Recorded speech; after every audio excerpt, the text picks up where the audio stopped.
Dobrý deň, pani primátorka. Takže dnes sme prežili vo Zvone návštevu pána prezidenta Slovenskej republiky. Ako z vášho postu hodnotíte dnešnú návštevu?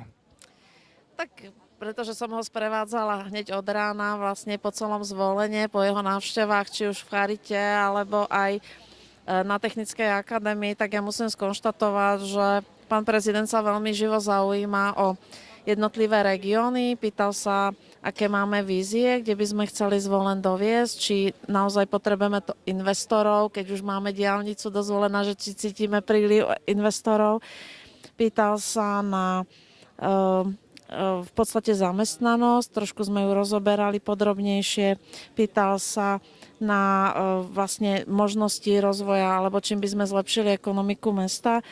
Ja som možno bola taká trošku revolučná, lebo som povedala, že nevidím jediné riešenie len investície a príchod investorov, ale že si myslím, že Zvolen by kľudne mohol byť aj výnimkou a napríklad byť mestom s vedecko-výskumnými inštitúciami, mohlo by byť centrom rôznych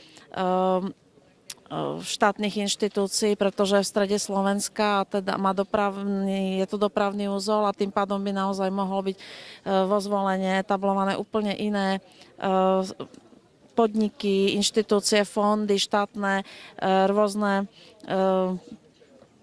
podniky, ktoré by mohli byť vo Zvolenie a jednoducho by Zvolen mohol byť výnimkou na Slovensku.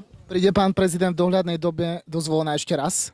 O tom neviem, ale priznám sa, že ma oslovil pán Butora, poradca pána prezidenta, ktorému sa tá myšlienka, to, čo som predtým hovorila o nejakom tom vedecko-výskumnom sídle, veľmi pozdávala a odporúčil ma na určité fondy v Bruseli, ktoré by mohli napomôcť tomuto rozvoji.